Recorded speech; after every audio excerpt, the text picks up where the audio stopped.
a todos, ¿qué tal? Estamos aquí en una nueva temporada del fútbol como ajedrez. Ya tenía ganas de volver y más con Agus, que la verdad que aparte de alguien que sabe mucho de fútbol, yo tengo la suerte de compartir muchos momentos con él, hablar mucho con él y la verdad que es una maravilla de persona.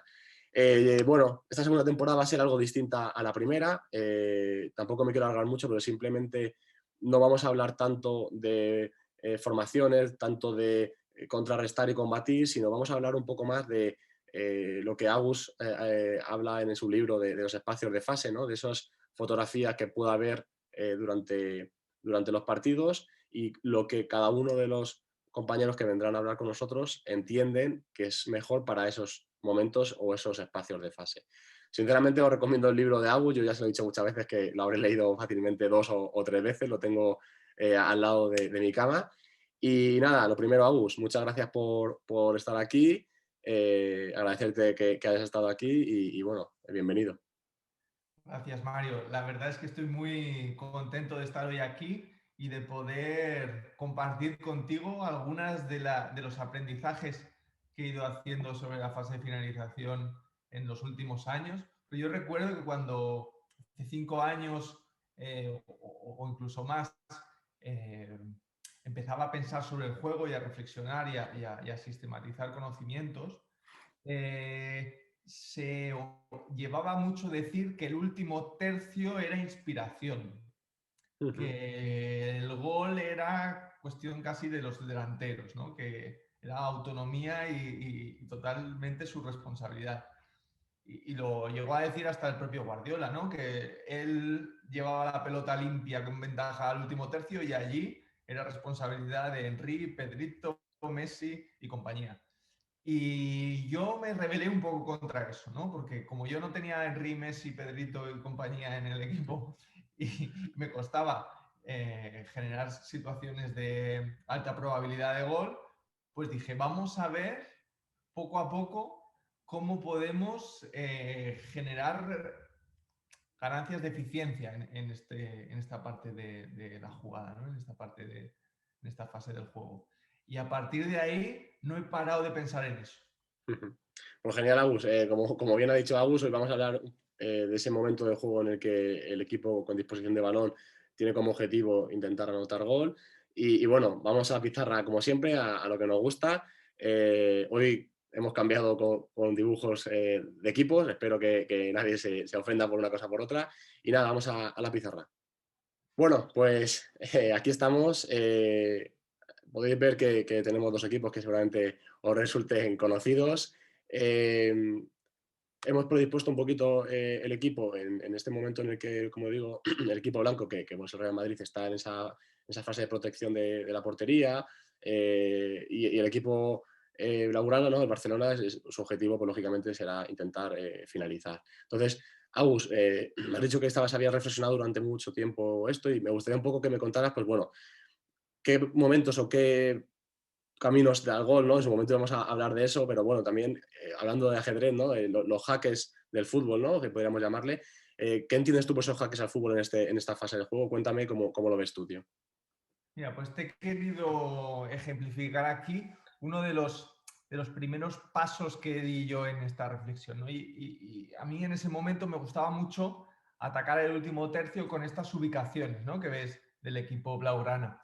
Y destacar que el 11 y el 7 están en estos intervalos intentando fijar a la línea de 4 y también siendo una amenaza a la espalda en cualquier momento que los centrales puedan perder la referencia. Y yo estaba obsesionado en aquella época en atacar ese último tercio, en marcar gol a través de este 3 contra 2. Ujú. Hacer llegar la pelota, fuese desde aquí, desde dentro, o fuese desde fuera, a este jugador, ahora es el número 9, pero podría ser cualquier otro dorsal, que está aquí a espaldas de estos y que consiguiese generar un 3 contra 2. Pues, por ejemplo, conduciendo, y si los centrales retroceden para proteger sus espaldas, pues ya está en una situación de finalizar, como es el gol que ha metido Messi 200 veces. O si uno de ellos viene a acosar, pues ya está liberando el pase para una situación de gran éxito, ¿no? De gran probabilidad de éxito, de gran XG. Entonces, yo desde aquí me gustaba mucho el ataque en el corredor central, en el pasillo central, a partir de esta disposición. Otro tipo de ataque que con esta misma disposición también me pareció que podía ser muy interesante era cuando este jugador recibía aquí, y esto es algo que un tiempo después me di cuenta que lo hacía mucho el Liverpool de Klopp, que es que juega con los laterales muy altos y este 7 podría ser Salah, por ejemplo, que se coloca a atacar este posible espacio a la espalda del lateral que sale. Entonces, si este jugador no le siguen, pues recibe aquí y bueno, ya sea él mismo o a través de sus compañeros, tiene una ocasión muy clara de gol. Si le siguen, vamos a devolver el balón al central. Si le siguen, aquí se genera una situación de centro, de un centro lejano, no es un centro en línea de fondo, para que o este jugador o este otro tengan una ocasión muy clara de marcar gol con la cabeza o con el pie. Es decir, es un centro que no tiene por qué ser alto. Y también me pareció, ostras, una manera que si tienen los jugadores adecuados, claro, si tienen los jugadores que sienten ese tipo de desmarques, por ejemplo, este desmarque aquí a la espalda del lateral, son muy, muy interesantes. Es importante decir que este tipo de jugada, este tipo de espacio de fase, no tiene nada que ver con esta, que parece muy similar, que prácticamente solo ha cambiado el jugador número 11 de lugar, pero esto ya hace que el reparto de responsabilidades del equipo sin balón sea mucho esté más protegido, que no haya esa posibilidad de hacer un jaque mate tan fácilmente, ¿no? Entonces, Sí. Es importante que esta recepción siempre sea en ventaja o a espaldas de este jugador para que ya consigamos fijar a este y atacar pues a los dos centrales y al lateral contrario que van a venir a ser los que protejan la zona de finalización. Entonces, a través de estas ubicaciones, que eran los que me gustaban en esa etapa para atacar el último tercio, jugar con un falso 9, con los extremos por dentro, fijando aquí con los laterales abiertos y avanzados, y con una estructura de vigilancia muy importante. Esta estructura de vigilancia te permite que los laterales casi no se tengan que preocupar mucho por el retorno, porque aquí tienes suficientes jugadores para contener o proteger el área si fuese necesario. ¿Vale? Entonces, Mario, te paso la bola en este momento, solo para que me plantees alguna cuestión Sí, sobre... justo una de las cosas que yo estaba pensando mientras hablabas, ¿no? Era que para mí en eso creo que es una de sus mayores fortalezas del Atlético de Madrid con Simeone, es precisamente la de conseguir que los extremos o los jugadores, bueno, ahora cuando está jugando con línea de 5, también lo hace con los carrileros, ¿no? Vengan a esta zona, ¿no? Que tú estás marcando del 11, que puedan trabajar ahí, porque lo que hacen es que el central nunca, o no tenga por qué saltar de zona, que para mí ese momento es muy difícil, que es como tú decías. Entonces, yo justo te quería ir por ahí, te quería comentar, en caso de que nos encontremos con un equipo, como tú dices, que el 11 es el que retorna hacia atrás completamente, ¿no? Incluso colocándose como hemos indicado antes, ¿cómo intentarías tú conseguir esa ventaja en este espacio de fase? Es decir, ¿dónde encontrarías tú o darías la vuelta a ese jaque del juego, ¿no? Que creo que, claro, está claro que hay que tener extremos muy solidarios, el 11 debe ser muy solidario porque tiene que trabajar, fíjate, ya casi en el área, pero si nos encontramos un equipo así, ¿tú qué buscarías o cómo darías ahí esa vuelta? Justo, a mí me hubiese costado darte una respuesta si no fuese porque el Liverpool y el Atlético de Madrid se enfrentaron hace 12 meses en Anfield. Bueno, primero en el Calderón, primero en el Wanda y después en Anfield.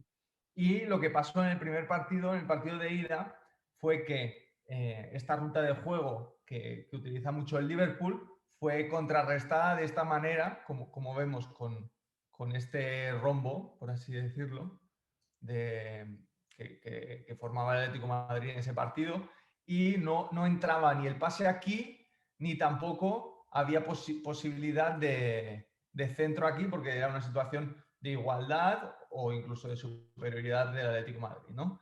Entonces, lo que recuerdo que, que hizo en la vuelta, que fue un partido muy, muy bueno, Sí, sí. donde el Liverpool tuvo muchísimas ocasiones, que en la ida no las tuvo, si no recuerdo mal, era que este jugador venía aquí, fuera también, a recibir, para que a la recepción de este tuviese que abrirse este intervalo que era atacado por Henderson en ese caso, que venía aquí. Y aquí era cuando atacaban el área los jugadores del Liverpool. Es decir, necesitaban sacar a este jugador de zona y Exactamente. atacar ese espacio con otro elemento, con un elemento de una línea de una altura anterior, ¿no? Y lo hicieron con mucho éxito, o sea, con mucho éxito en la generación, no en la ejecución final de la finalización, porque no acabaron por marcar muchos goles, solo marcaron uno, creo, pero sí que tuvieron mucho éxito en generar situaciones de peligro a través de estos movimientos. Que al final, Agus, no nos olvidemos que es lo que hay que intentar en el fútbol, es decir, como equipo tenemos que intentar generarlo, luego el gol o no, pues está claro que es más difícil conseguir, pero tendremos que conseguir esas situaciones ventajosas que nos permitan, como tú has hablado antes del XG, que sea lo mayor o lo más alto posible. Bueno, me gustaría también que me contaras un poquito más cómo ves tú esta situación, dando vuelta otra vez al ajedrez, ¿no? He jugado yo, vuelve a jugarme tú a mí. Vale, mira, pues después de estar obsesionado durante un tiempo con ese tipo de ubicaciones y teniendo otro equipo con otros jugadores, que en este caso sí que tenía extremos que les gustaba mucho vivir por fuera y que atacaban muy bien la profundidad, eh, y lo que hacía era generar situaciones en que los extremos fijaban la línea de 4 y la fijaban por fuera porque eran lo Ujú. suficientemente rápidos para ser amenaza a estos espacios interiores incluso desde fuera, y ya fuese con el 9 de falso 9 o con el 9 de 9, lo que intentaba era generar, pues como los laterales estaban un poquito más bajos, nos permitían circular mejor, generar esta ventaja posicional del 4-3-3 típico de los interiores aquí. Y el 3 contra 2, que me gustaba mucho, que te he comentado antes, en el carril central, ahora también estaba en el carril central, pero con 9 y 7, por ejemplo, si la recibe 10, o con, si la recibe 8, con 11 y 9, ¿vale? Hacer este subsegmento de 3 contra 2 a través de una ventaja posicional en esta, en esta, en esta parte del campo. Si no, teníamos un 9 que venía más a recibir, incluso podría ser este tipo de recepciones con esta carrera aquí para generar el 3 contra 2 o con esta carrera aquí para generar el 3 contra 2 dependiendo el interior, el jugador, el apoyo en superación que pudiese recibir. Y esto es un jaque mate, por así decirlo, que el jugador lo siente más natural. Yo, al menos en mi experiencia, he sentido que estos extremos, atacar en diagonal hacia adentro, se sienten más cómodos, les sacas menos de su zona de confort que si los metes a jugar por aquí por dentro. Ujú. Entonces, hay muchos jugadores que lo van a sentir más fácil, lo van a sentir más habitual para ellos. Ujú. Entonces, esto es una manera de atacar en el carril central que también me obsesionó durante mucho tiempo, que me pareció que era una manera de ejecutar el juego de posición teniendo una calidad de oportunidades de finalización muy alta. Y Agus, ante esto, porque es verdad que Álvaro Benito, que a mí es una persona que creo que cuando habla muy bien, una vez yo le oí decir, para buscar la profundidad siempre hay que primero buscar amplitud, ¿no? Yo en su momento rechacé esa primera idea porque no lo veía claro, aunque luego reflexionando sí que es verdad que me di cuenta que quizás tenía cierta razón, ¿no? Pero es cierto que yo muchas veces, y llevo tiempo defendiendo esto, que creo que el equipo que no dispone de balón al final es el que va a marcar el partido, ¿no? En el sentido de yo puedo intentar lo que quiere hacer, como tú me estás diciendo, pero va a depender también de cómo se comporte el equipo que no dispone de balón. Entonces, ante esto que tú me dices, si pongamos el ejemplo de que es un equipo que lo que hace es una protección del carril central muy grande, decir, oye, a mí no me importa que tú me juegues en amplitud porque yo no voy a ir a esos lados. Si quieres centrarme, céntrame porque voy a defender por acumulación. Volvemos al mismo caso del Atlético de Madrid, de volver a juntar gente por dentro, incluso meter a los dos puntas por dentro, defiendo por acumulación, meto 8 jugadores dentro del área y, oye, si pueden meterme gol, méteme, pero va a ser muy difícil. Porque yo muchas veces cuando el Atlético de Madrid dice, no, el Atlético de Madrid genera poco, el Atlético de Madrid genera en ocasiones. El problema es lo que hablamos antes, que es de tan poca calidad esas ocasiones que es muy difícil hacerle gol. Pero al Atlético de Madrid centran. Al Atlético de Madrid, por ejemplo, el día del Liverpool que hemos estado hablando antes, creo que eran, no sé si fueron 60 centros lo que hubo ese día. El tema es que son de tan poca calidad porque hay tantos jugadores dentro que es difícil. Entonces, ante un equipo eso que a él le da igual tu amplitud, que le da igual esos jugadores abiertos y no van a ir allá, ¿cómo intentarías tú hacer eso? ¿Qué variarías tú? ¿Cómo te moverías tú? Pues como estoy de acuerdo con todo lo que has dicho, con el comentario de Álvaro también le veo mucho sentido, y te voy a dar una receta, un pedazo de conocimiento que compartió conmigo Fernando Valente. Fernando Valente es un entrenador portugués de larga trayectoria que ahora está en el sub-19 del Shakhtar Donetsk. Y él genera muchas situaciones que él llama de overlap, ¿no? No sé si hablo bien, de desdoblamiento ofensivo, ¿no? Que es cuando un jugador, ya que la línea, ya que la estructura que defiende la zona de finalización se hace estrecha, nos va a permitir, pues si conseguimos una recepción de este jugador número 7 aquí, fijar a este número 3 y que a través de este movimiento de dentro hacia afuera o incluso el lateral, si le da tiempo, este movimiento aquí, nos consiga meter en una zona de finalización aquí. Es decir, es un 2 contra 1 con el último de la estructura. 2 contra 1 con el último de la estructura, ventaja dinámica y me pongo en situación de finalizar o de pasar para finalizar. Esto es algo que yo no contemplaba, que para mí no era una situación que yo había visto que se daba o que era buena optimizar, potenciar. Sin embargo, a través de las conversaciones con Fernando me he dado cuenta que es una herramienta, es un jaque mate muy simple, es como el jaque mate pastor del ajedrez, que es muy simple de hacer, muy pocos movimientos, muy pocos elementos y generas una ventaja muy buena de finalización. Simplemente fijar al último de la estructura. Y ante esto, Agus, que es algo que yo también comparto bastante, y lo hemos hablado muchas veces, la visión del juego de posición, de atacar, intentar... antes has hablado de ello, pero concibo que en el juego de posición una de las cosas más importantes es la vigilancia ofensiva, porque al final es seguramente el punto donde más débil eres, pero ¿tu pensamiento variaría en torno a ordenarte para esas pérdidas o realmente crees que simplemente con tener una vigilancia ofensiva buena es suficiente? Hombre, yo no considero que sea ni una cosa ni la otra. Es decir, yo creo que un equipo que va estructurándose bien, es decir, que va generando las estructuras que necesita con la pelota, los apoyos que necesita, y que los jugadores no se desconectan, no se olvidan de que siguen jugando a pesar de no tener la pelota o a pesar de estar en espacios de cooperación, que está lejos, ya las vigilancias se tienen que dar de por sí, porque tú sabes que a pesar de que este 7 esté aquí a punto de vamos a hacer el overlap con el 2, estos jugadores siguen jugando. Entonces, este jugador ya sabe que él pertenece a la estructura de protección de finalización a pesar de que está con la pelota su equipo. Y este jugador también. Entonces, si él es consciente de que está activo, de que está conformando una estructura, pues probablemente lo que van a hacer va a ser venir a generar unas ubicaciones que les permita proteger este espacio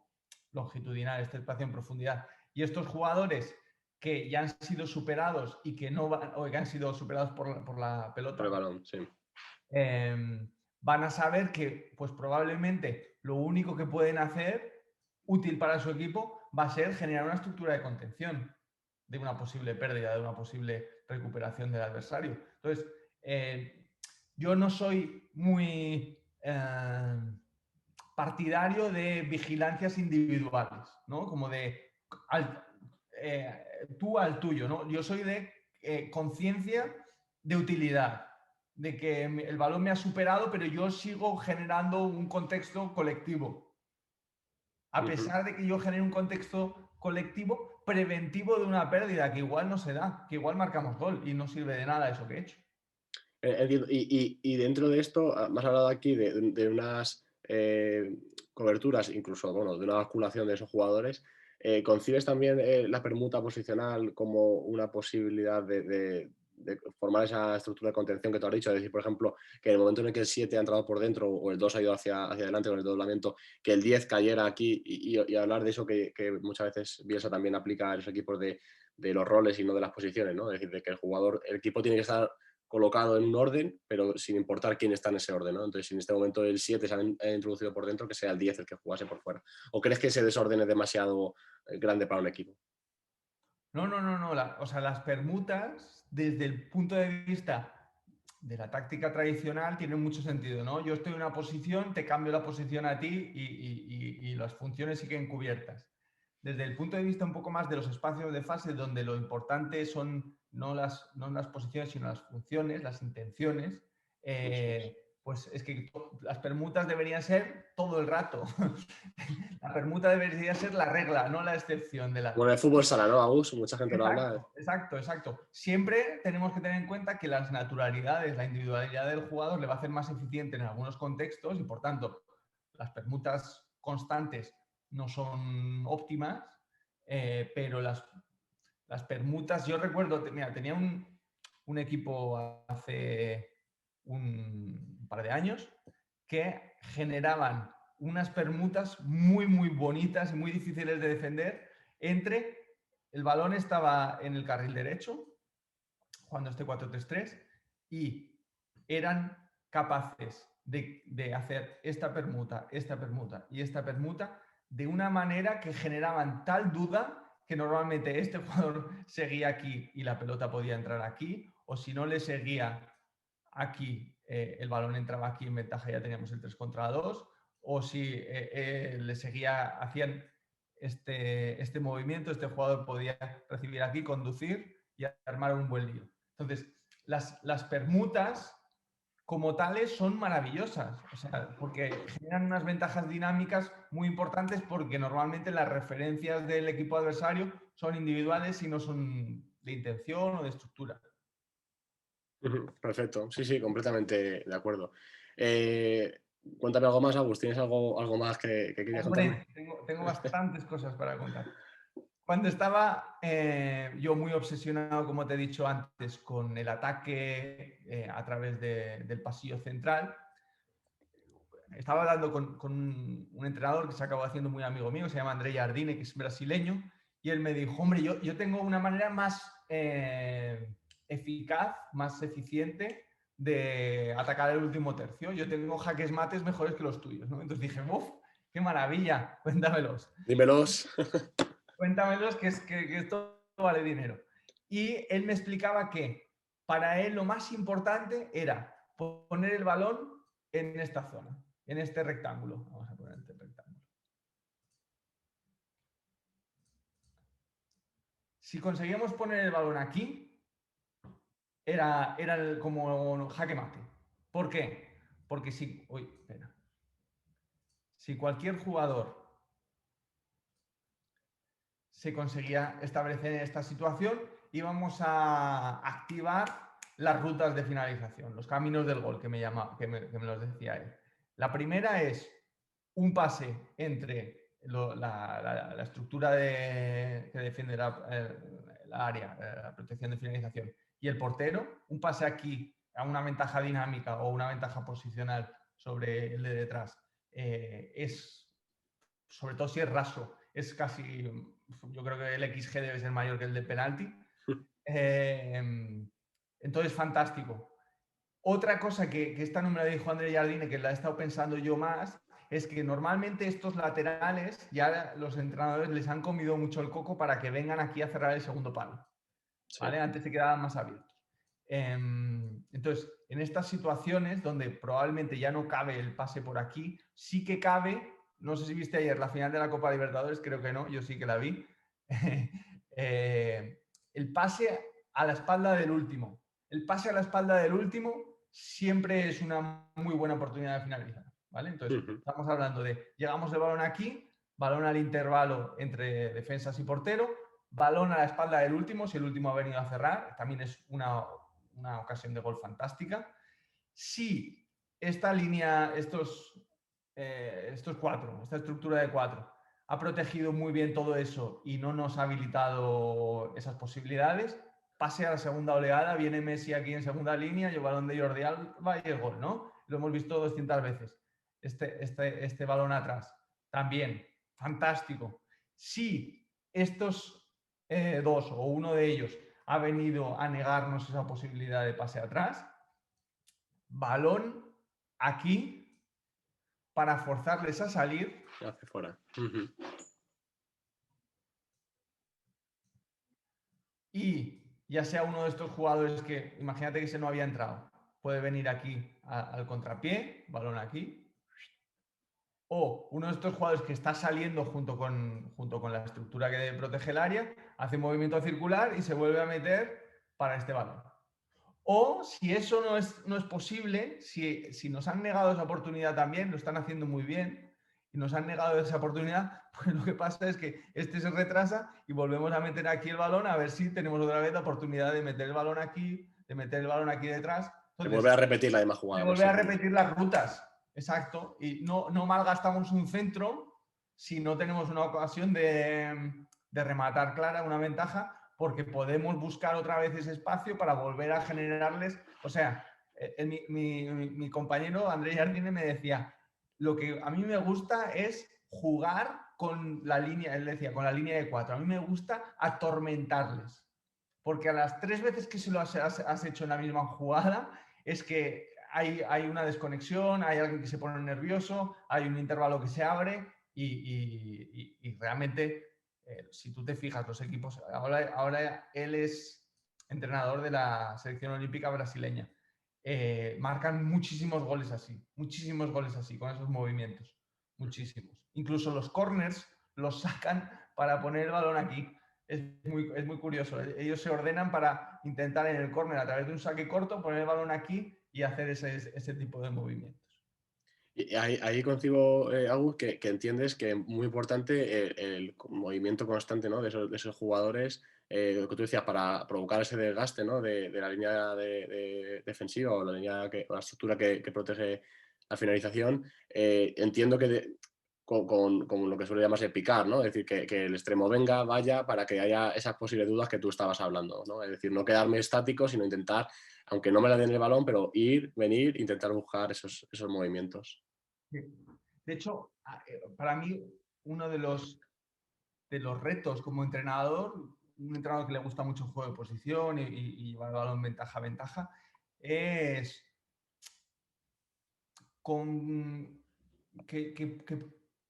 que sea posible a la vez ser un equipo que intenta llevar el balón de pie a pie, a jugar también mucho al espacio. Porque muchas veces cuando entrenas para tener un buen juego posicional, se hace mucho juego reducido y el jugador se acostumbra mucho a quererla al pie.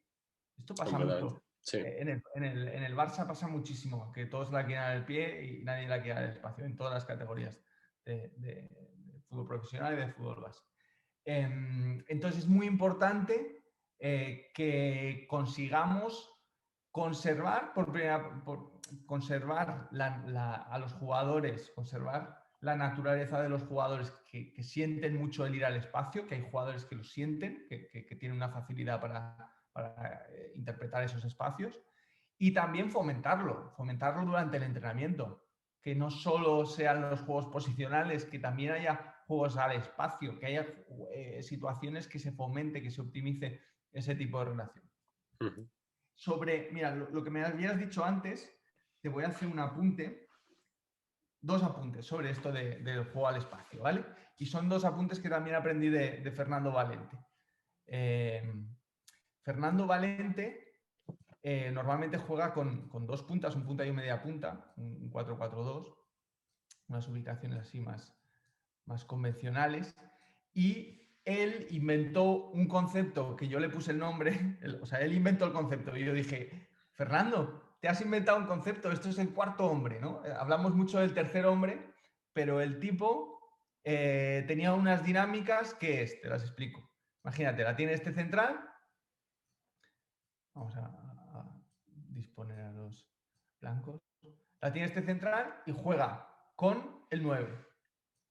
El 9 puede jugar un tercer hombre aquí con el 10, pero el cuarto hombre, que es el que inventa Fernando, o el que fomenta Fernando y le ponemos nombre nosotros, es el cuarto hombre jugar a la espalda del tercero.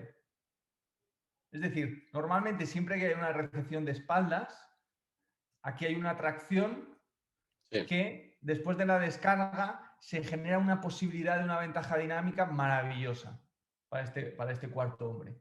Y él, al hecho de jugar con dos puntas y que juegan mucho de espaldas, juegan de espaldas y dejan mucho el balón para un tercero, o sea, hacen muchos terceros hombres, pero lo que ellos no saben es que hacen cuarto hombres también, porque se generan muchísimas situaciones de, a través del tercer hombre, buscar profundo a la espalda del que ha sido el tercero. Entiendo. Y eso me abrió los ojos del cuarto hombre. Me parece más interesante que el tercero, porque te deja delante del portero. Claro, sí, sí, además como te lo he dicho, normalmente cuando por ejemplo en este caso el jugador número 9 recepciona, al ser de espaldas, el 5 tiende a ir con él a acompañar y normalmente deja su espalda un poquito descubierta. Deja su espalda, su perfilación ya no está para proteger la profundidad, su trayectoria es contraria a la que puede llevar el balón hacia el cuarto hombre, y ese cuarto hombre puede ser un cuarto, vamos a volver a hacerlo, puede ser un cuarto que sea el 8 o puede ser el mismo. Muchas veces con el equipo de Fernando es el propio tercer hombre que después de esa dejada de cara pica su propio espacio.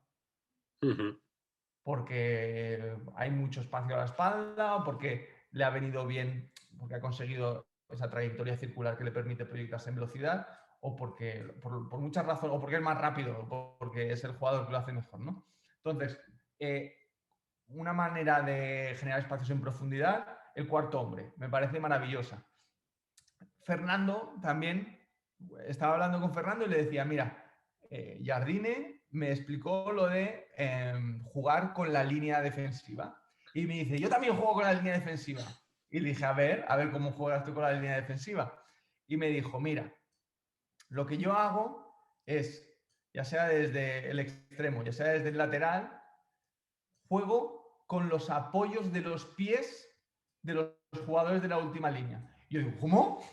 Qué interesante. Y dice, claro, mira, si yo hago este pase, todos estos, el 3, el 5, el 4, están perfilados mirando la pelota. Si yo juego desde el 7 hasta el 10, o desde el 2 hasta el 10, si hago este pase de fuera a adentro, el 3 y el 5 van a tener que cambiar sus apoyos para poder ver el balón. Van a perfilarse de manera diferente. Por tanto, van a habilitar una ventaja dinámica a su espalda.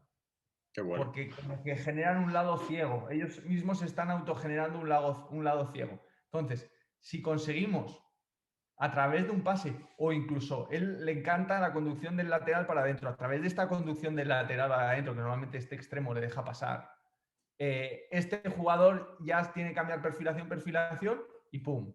Balón al espacio, al lado ciego, la ventaja dinámica que se ha generado por el cambio de los apoyos de los pies de estos. Y eso pasa también al revés. Es decir, el balón está dentro, el balón está aquí dentro, con el 10. Entonces, estos jugadores están más o menos perfilados mirando al 10.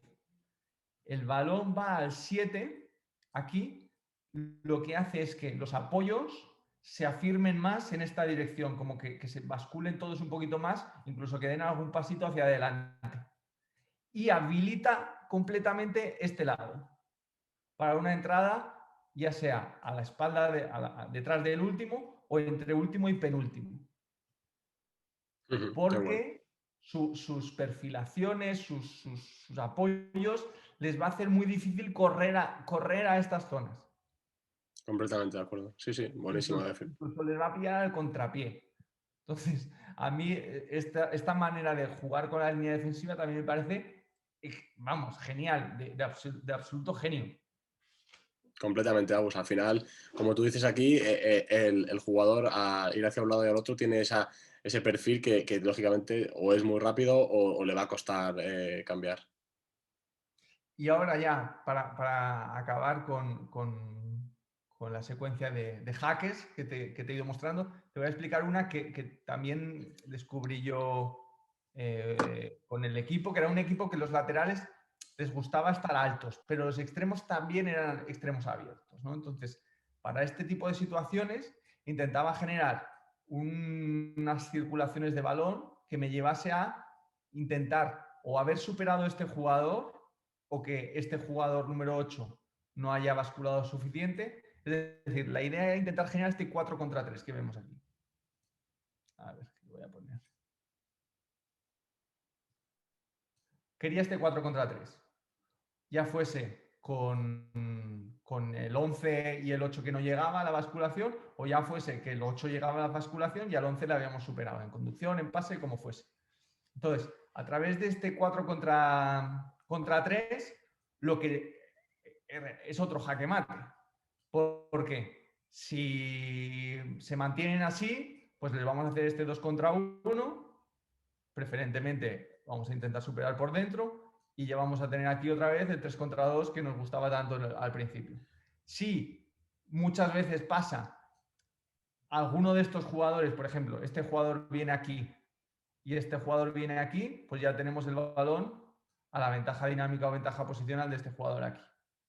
Y entramos en el área, centramos lo que considere el jugador. O si este jugador viene aquí y este jugador atrae a este otro, tenemos este pase aquí maravilloso que nos genera un espacio de fase de finalización de mucho XG, de muchísimo XG.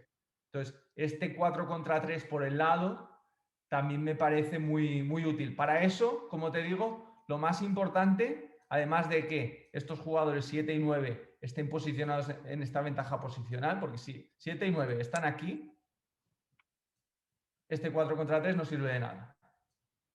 Porque no son amenaza, no amenazan la espalda. Si les estiran a este 4 contra 3, se colocan aquí, están fuera de juego. Entonces ahora sí que es una amenaza, porque cualquiera que dé un paso adelante son una amenaza. Ya, completamente de acuerdo. Al final, como resumen, Agus, creo que nos tenemos que quedar y vamos, es algo que creo que los dos estamos de acuerdo es en la importancia de jugar, ¿no? La palabra que tú has usado con esa línea defensiva. Muchas veces ante equipos que están en esta fase durante mucho tiempo disponiendo de balón, les cuesta generar esos movimientos y se resume todo en hacer la U, ¿no? Van de un lado, van a otro y al final lo que tú dices, si no hay esos movimientos, ese juego con la línea defensiva, al final es muy difícil generar ventajas, ya sean, como tú has hablado antes, dinámicas, ya sean ventajas posicionales o cualquier tipo de ventaja, porque al final es difícil para ello.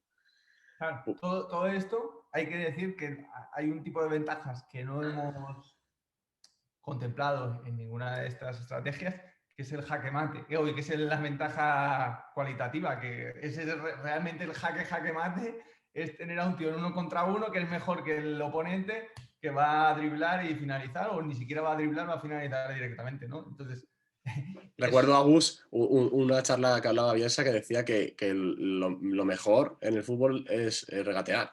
Otra cosa es claro, que cuando no tienes calidad suficiente para regatear, tienes que buscar un pase. Pero que si todo el mundo fuera buenísimo en regates y supiéramos que el regate es 100% de efectividad, es la mejor opción, porque al final, ante un regate no hay nada que puedas hacer. Porque aunque hagas ayudas. hay que medir muy bien en el espacio de fase si, por ejemplo, yo estoy en inferioridad posicional, en desventaja posicional, estoy de espaldas. Pues igual soy muy buen regateador, pero es que estoy de espaldas, entonces me va a ser más difícil regatear. Eso es. Si estoy en igualdad posicional, si estoy de cara a ti y tú no tienes cobertura, estoy en igualdad numérica también, y soy mejor, entonces vamos para el regate, que seguramente tengo gran probabilidad de mejorar la jugada para mi equipo. Si tú estás en superioridad numérica porque tienes coberturas, entonces aunque yo sea mejor, pues probablemente voy a tener que pensarlo dos veces antes de encarar esa inferioridad numérica que me has presentado. Completamente de acuerdo, Agus. Nada, como siempre que hablamos, es un placer compartir momentos contigo. La verdad que yo siempre te lo he dicho que para mí eres una inspiración, sabes una barbaridad, Agus, y bueno, vuelvo a decidir que cualquiera que no haya leído tu libro, que lo busque, que lo intente comprar, porque no porque te considere mi amigo. Vamos a hacer una cuña publicitaria. Yo lo digo en serio y repito, no porque sea mi amigo, pero es un libro, yo no miento que lo tengo aquí al lado, tardaría 2 segundos si esto no está preparado.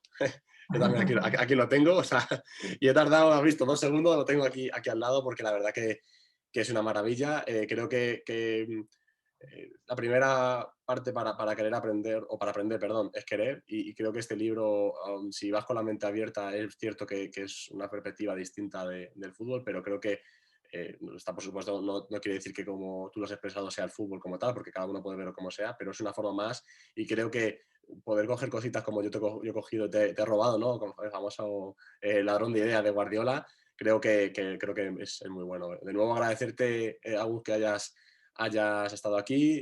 Invito a todos a que se suscriban al canal. Seguiremos subiendo vídeos de esta temporada del fútbol como ajedrez.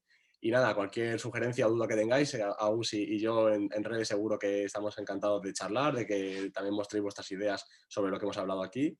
Y de nuevo, Agus, muchas gracias. No, gracias a ti, me lo he pasado genial hablando de estos jaques mates que hemos planteado.